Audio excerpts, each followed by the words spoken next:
Hey guys, Professor Bill, Comic Book University, and The Shadow, issue number 6. Now, I'm not sure if this is going to be just the end of the arc or if this is the end of the comic book. I'm hoping it's the former rather than the latter. That's just my personal opinion.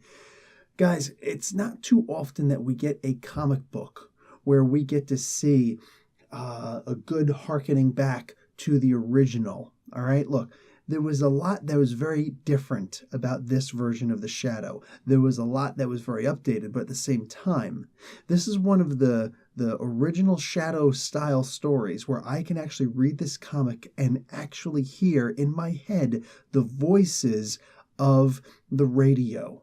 All right, talking back to me, the old squawk box. You know what I'm saying?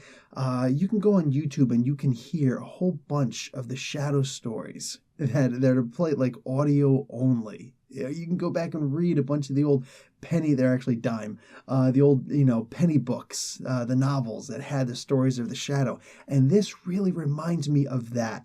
That's how good this was. And that's a very hard thing to do. Look, comics aren't made for any individual anymore, except maybe the writer, you know what I'm saying? But aside from that, comics are made for a much larger audience. And comic book writers have a choice. Write for the younger generation and play the long game, or write for the older generation who's eventually going to die, and you're going to get your money's worth right now. But for the company's aspects, I can see how the long game would play off better. This is one of those rare cases where I feel that this goes for a much larger audience because the Shadow is one of the original quote unquote superheroes, and this gave me, in my opinion, this story gave me a voice for all three of the generations I just mentioned. So I mean, like, that's amazing. How do people do that? Yet somehow it worked.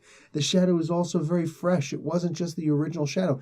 The Leviathan, that idea, like that's cool. That is brand new. That was here, and that's crazy nuts. I love this. So in the end, we get to see that Mary Jimenez has a choice to make, actually several choices to make, but the initial choice is, will she bear the bitter fruit of evil? or or will she instead recognize where the evil lies, which shadow the evil is hiding in? She is able to recognize that, and she is able to move on, and now she's her choice is to live a fulfilling life as a doctor, move on. She's potentially always going to be indebted to the Shadow from this point forward, but the idea is that the Shadow, like, this really felt like a Shadow story. It wasn't just him, beating up on some bad guys and doing whatever. No, that's not what he does.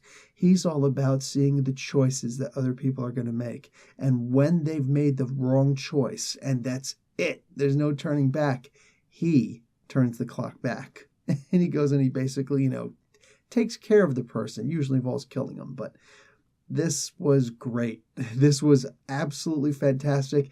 This really did remind me of the Shadow way back in the day, the Shadow of yore. This was perfect. I am giving this comic, and thus I'm giving this story arc, an A. This was great. This is what a Shadow story is supposed to look like. Fantastic, absolutely fantastic. I don't know how anybody could look at this and just, unless there's some kind of a deep-seated political belief, because aside from that, the idea that, it was potentially making fun of President Trump at one point. Look, whatever.